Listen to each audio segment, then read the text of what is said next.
You need to know this. Do not give up on your legal status. Many people fail to respond to RFE or file an application before the deadline. This is why we offer a strategy session for 15 minutes at no cost to you. Not everyone qualifies. First, you need to speak with our CARES team. We receive many requests, so we recommend you answer a few questions on our website, greencardguys.com. Our mission is to help people live and work in America legally. Go ahead and subscribe below and follow and share. Talk to you soon. What's happening today? We're going to talk about some tips on how to sponsor your family relative. It is not necessarily your spouse, because not everyone found the right match. Friends, welcome to greencardguys.tv. I'm your host, John Ting, and I practice immigration law. Immigration law throughout the United States and across the world, helping you solve your immigration problem and maybe preventing it from happening in the first place.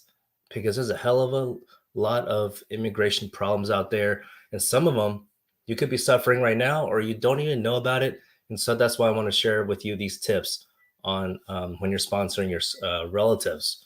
Okay, number one tip on this: if you have, typically this is what happens when people ask me about their sibling, like, oh, my sibling doesn't want to come to America, I've already asked him or her. No, they're going to change your mind. It always happens. So many people call us and say, John, oh my gosh, I should have just sponsored them 10 years ago.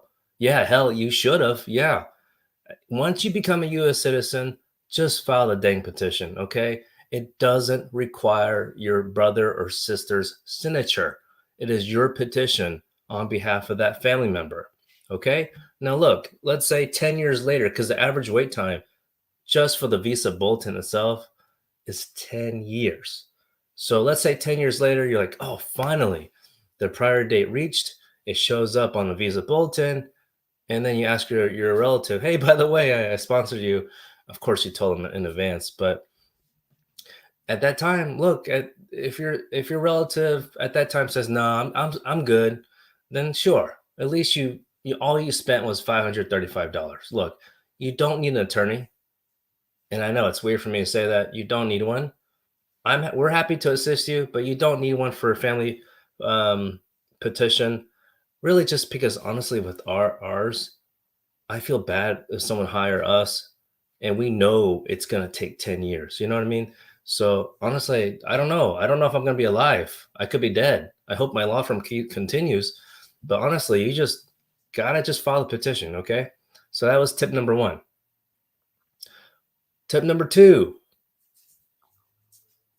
understand the visa bulletin and how it works. Understand what a priority date is. We have a video about this on YouTube, at least. I need to record one on TikTok. I'm sure I've talked about it, but I need to make it more like a tutorial so y'all understand this lesson. Because let's say it's not necessarily like a F4 petition, regardless which family preference petition. Because if you're sponsoring a spouse and you're a citizen, there's no need for you to worry about the visa bulletin, okay, folks?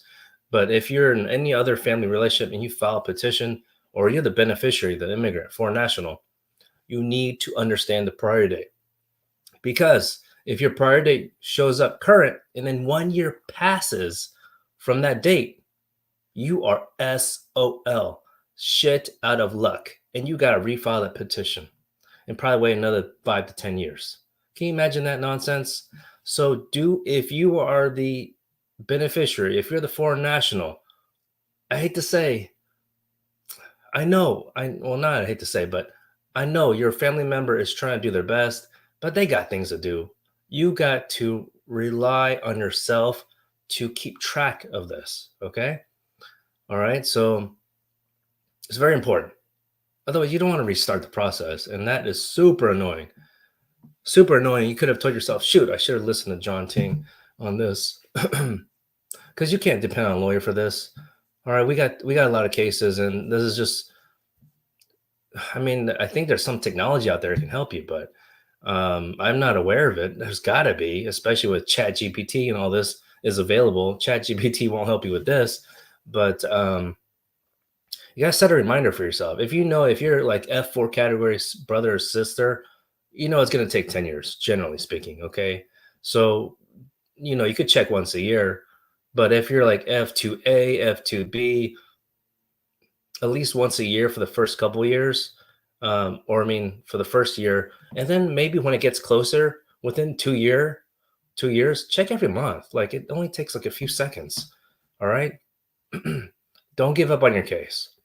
But by not giving up, you need to be proactive. So put it on your calendar.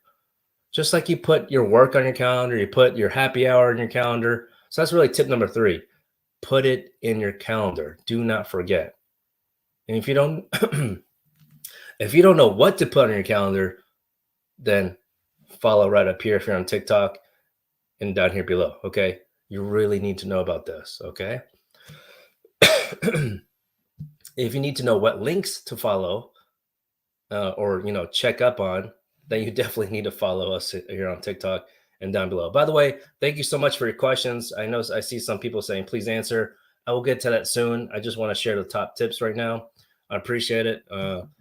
And so you can welcome to drop your questions in the comment section or in the chat box below. I will get to them soon. Which, by the way, it's a good time to say if I'm not able to answer your question at all, whether I intentionally skip them or not, is usually not intentional. But I just can't, I'm not able to answer all of them. Or I'm able to answer your question, but not as in-depth as you prefer, because it's likely not that in-depth. I got to speed through these. Give us a call, okay? Don't be shy. Give us a call or go to our website, greencardguys.com.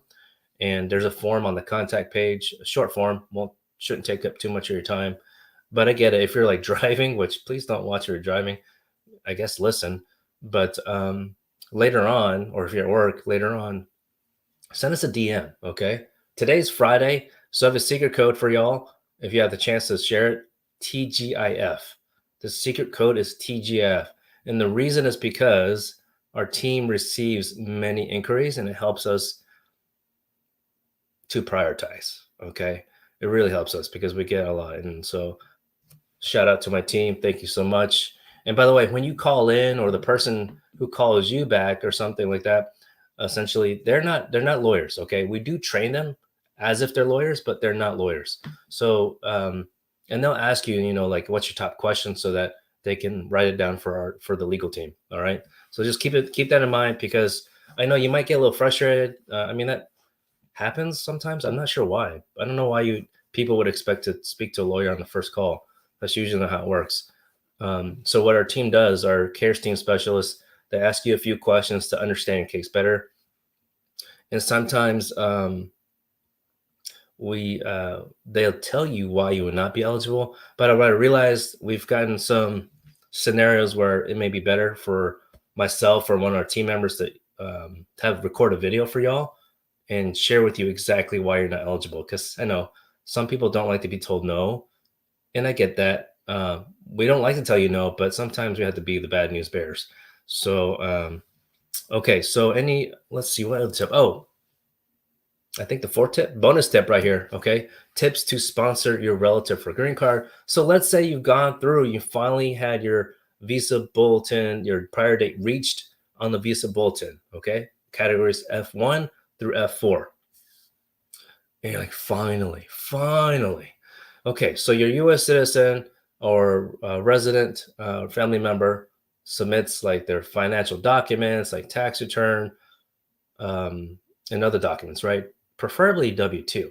So this is where the tip is. If your sponsor has their own company, which God bless them, running a company in America or anywhere is difficult. And I feel like I still have a lot to learn. My team says I always do a great job, but I think they're sucking up to me. I'm really trying my best though. But one of the things in terms of companies, I've learned the hard way is that you typically start as like a sole proprietor. You haven't incorporated yourself like entity like LLC or corporation, which not necessarily necessary, but tax wise. So it depends on that. But tax wise, USCIS, State Department, they don't say you can't not have a W-2, but it's just a lot easier for them. So we have encouraged some clients who have their own business, if there's a way to like plan in advance, 6 months to a year in advance before that time period to upload those financial documents, to start considering how you document how you get paid. your income, essentially, right? Some people just don't have an accountant or CPA at all, and that or bookkeeper. That makes it very difficult.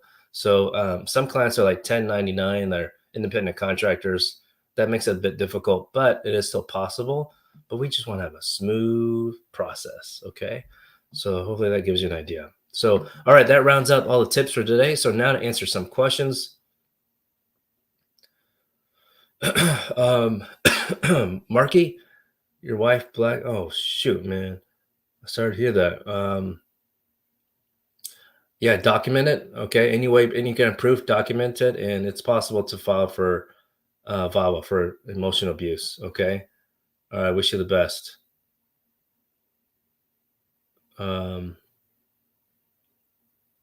Moy, I think I recognize your name. Welcome back. Morning to you. What is parole in place? So parole in place PIP is typically related to military parole in place, and that is if you have a spouse or child, son or daughter that's in the military, and they can file. They don't have to file the petition for you, but they can quasi sponsor you for the military parole in place.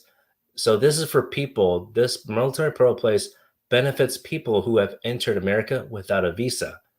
Okay, so that the benefit is that you don't have to leave the United States for your visa interview, for your green card, for your resident status. All right, hopefully that helps out. What do I know about Group 5? I have no idea. Oh, you had a son in the military? Okay, I see your follow-up comment. Then, yeah, I believe if they don't have to be active, they have to be at least in the reserves, I believe. So I believe they still have the ID, military ID, DD 2014. You enter the visa. Okay, I see. Well, Moy, you don't need to take advantage of the military parole in place. You're okay without that. You just need your son, if your son's a U.S. citizen now, to what's it called, to sponsor you in general. Okay, just because he's been in the military doesn't mean that you need to apply for military parole in place. That's a great question. Hopefully I cleared that up for you. Dreaming. Oh shoot, Maria, I'm sorry. I pinned over a comment. Yeah, Moy, because that's an extra step that could take like almost a year longer. So glad we cleared that up. Thanks for the rose. Appreciate it. All right, dreaming in Puerto Rico. Just joined the military. Congratulations and thank you for your service. How soon can your father apply for parole in place? Yeah, man. As soon as you have the D 2014, I believe your military ID. I think those are the numbers. I try to memorize just random stuff. You can apply for parole in place, and that is with the local USCIS field office. It's not a separate form. I mean, there is a form for it. That's the first step. I mean, you could do it interchange. People have done it where you file a petition first, with USCIS, but I recommend filing with the field office first, because people can file a petition that is definitely going to be approved. Knock on wood. But where it takes a little bit longer is the what's it called? The 131 with the field office. Okay, hopefully that helps out.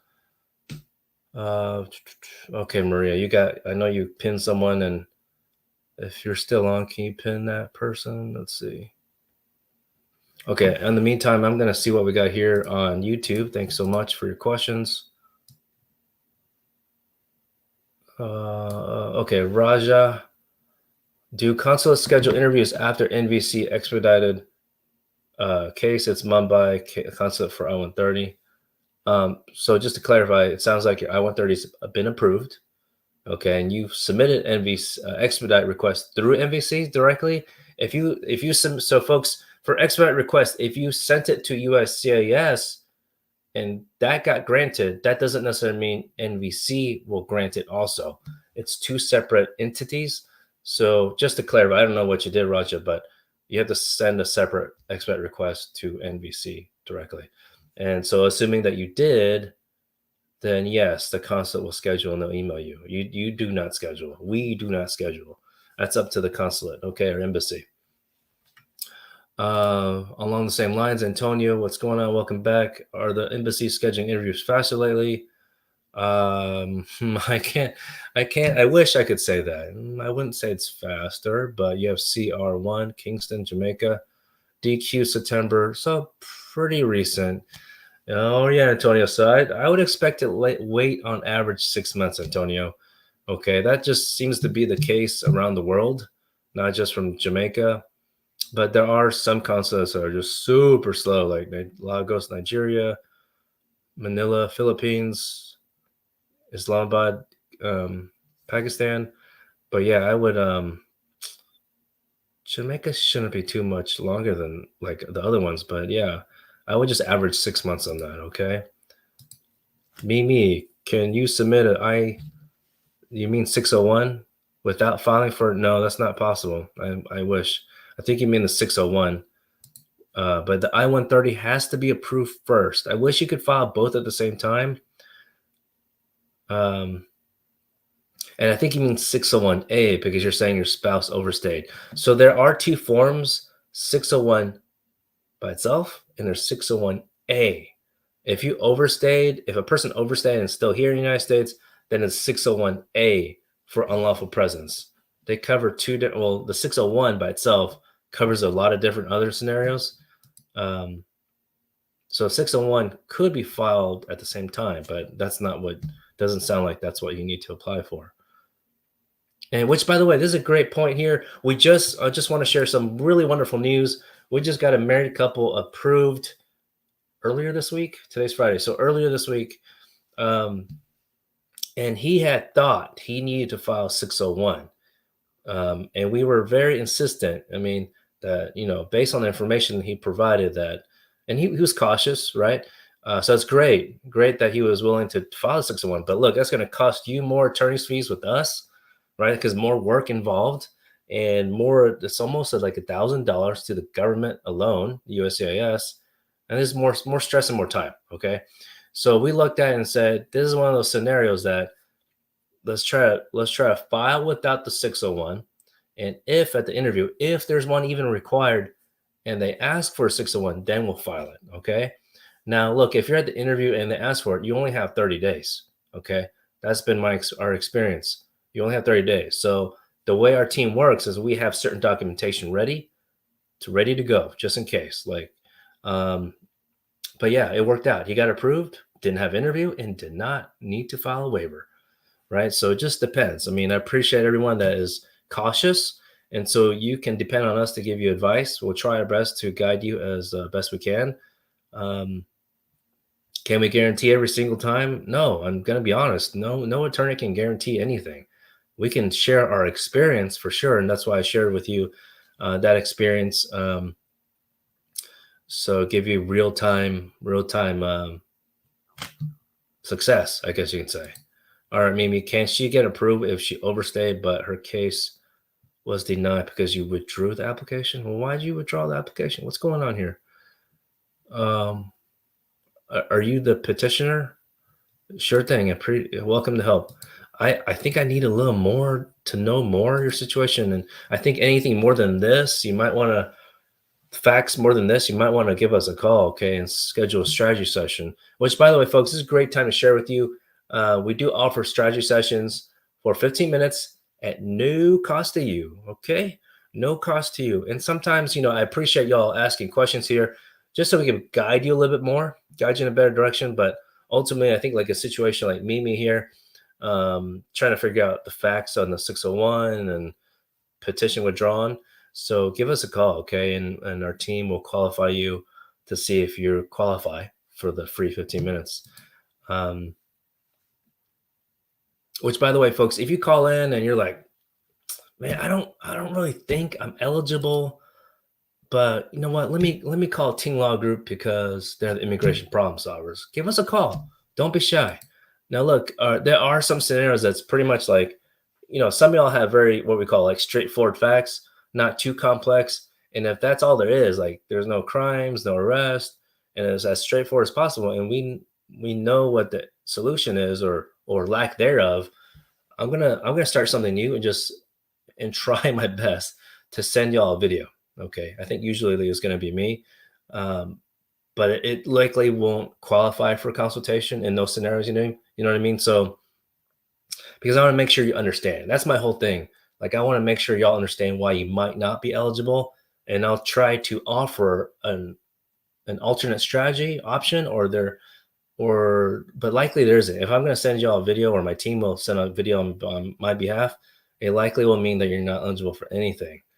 But if you're abroad and you have not overstayed your visa, you really want to consider getting sponsored by a company, okay, before you consider crossing illegally or coming here and then overstaying your visa without a game plan.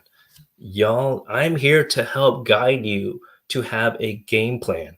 All right. Because thousands and I don't even know, millions basically overstay the visa. I get it. Things happen. But look, there's TikTok now, there's YouTube. Y'all can utilize possible options before you get here. Of course, there's still options for y'all who are in America, but it's more limited. Okay. Now let me get to Mimi says you'll give us a call. Okay, we'll do. Happy to chat with y'all. Which, by the way, I'm default. I am not the person, the attorney doing the consultations anymore. But my premier associates, they do share with me the scenarios and whatnot to just double, triple check. Okay, that's how we roll. Okay, Marcia, because we're all about supporting the team, and even though I trust them, they don't need to talk with me about it. It's always just good practice, really in the best interest of y'all. Okay. Marcia, you need a petition for your mom. What's the process on that? You are a U.S. citizen. So that's great. Congratulations on your ability to sponsor your mom. So that's what we call immediate relative. So all that talk about visa bulletin at the top of the hour, you don't have to worry about that. There's still a processing time, but there's not an extended wait time like others. So, but generally that would still take about from top to finish these days. Seems to be like a year and a half to 2 years. Okay, so there's two main pathways. One is your mom abroad or is your mom in the United States? So, but if your mom is in the United States and overstayed the visa, you can still sponsor her. Okay, and she doesn't have to leave.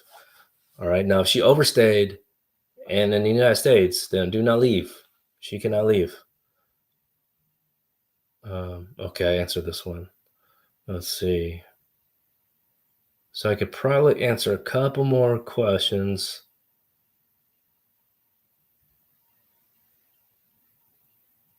Nettie, can a 1040 tax return work without the W-2 as an 864 sponsor? Yeah, I mean, that's default. You definitely need a 1040, but the W-2 in alternative option other than W-2, then that typically is a 1099. Okay, now if you have your own company, then it's usually like a K1 form, which there's some numbers to it. I don't remember what that is. I think 1120. So no, I guess I did remember it. So that can give you an idea. But you absolutely need a 1040. That is just at the minimum. But sometimes 1040 is not enough because your 1040 could include, if you have a spouse, then it could get mixed up, right? So that's what W-2 or 1099 can show the separation of the income. And then the third thing is your pay stubs, okay? Get that taken care of. If your company does not give you pay stubs, you really need to figure that out. And that's most likely because you're like independent contractor. But if you're a W-2 and you don't get pay stubs, that's something strange.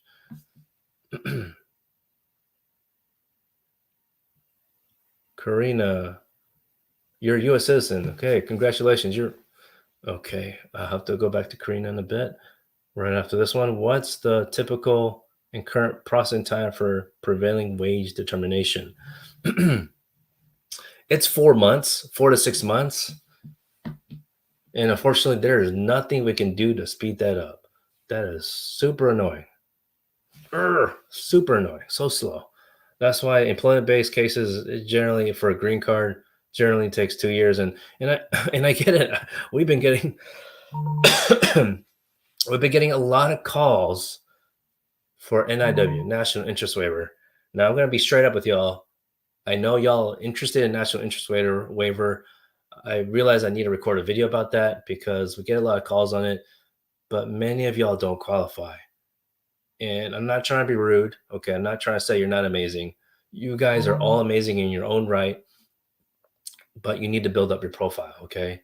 You need to build up your, and I don't like to say resume because you might think, well, I have plenty of work experience. It's not really just about the work experience. For NIW, you got to show how are you going to help the United States economy on a national scale and not just in your local area. So I think that's a key thing. Like, look, you might wonder, well, how the hell you know this, John? We research, we look at the data. Okay, we don't make stuff up. We look at the data. We look at why people are denied. All right. We only know the data when people try to appeal it, right? Because people, of course, are going to appeal it when they lost their case. So we have plenty of data from the previous years to see why are people denied. And that's the most common reason for NIW. If you're not sure about what NIW is, it's National Interest Waiver, EB2. So the alternate option is something called EB1A, Extraordinary Ability. But we'll have more video, more information about that, so y'all can watch. The long form, of course, will typically be on YouTube. So, but I think TikTok allows me to record longer videos, if I'm not mistaken. How are y'all doing today? Where are y'all watching from? I haven't asked y'all that in a while. Today's Friday, October 27th. Thank you so much for your questions. And here we are with Karina's question. Are you a U.S. citizen marrying an illegal immigrant? Don't call him illegal. Okay. What is the process without him having to leave? Okay. So the default is if you enter America without a visa, the default is, of course, to leave the United States. But before you would do that is to apply for a waiver. I know a lot of people still don't want to leave. Okay. The good thing is when you apply for a waiver, 601A, for unlawful presence, he would not have to leave until after the waiver is approved and after scheduled for interview. So that could be another, with those waiver applications, 601, that's taking them about 4 years right now. 3 to 4 years. It shouldn't take that long. Before pandemic, it took 8 months. Tops. Now it's taking 4 years. How nonsense is that? So the alternative option, and you might not be eligible for this, or he might not be, is what we call an exception to that. So it can still adjust status in the United States. All right. So that is if, let's say, Karina, you're in the military, so we call military parole in place, or it doesn't even have to be you. It doesn't have to be a spouse. It could be a adult son or daughter, for example. There's other options, but that's not related to when having a spouse. So hopefully, or if the long shot is if he's, well, three possible options: been the victim of a crime, so we call it U visa, or been the victim of trafficking. And some people think trafficking is only smuggling. It's not just human smuggling. It also includes not being paid your wages. Okay. And then number 3 is, where was it? Man, it's like I have this list and it kind of, okay, U visa, T visa. I mentioned about the, oh, that's right, 245I.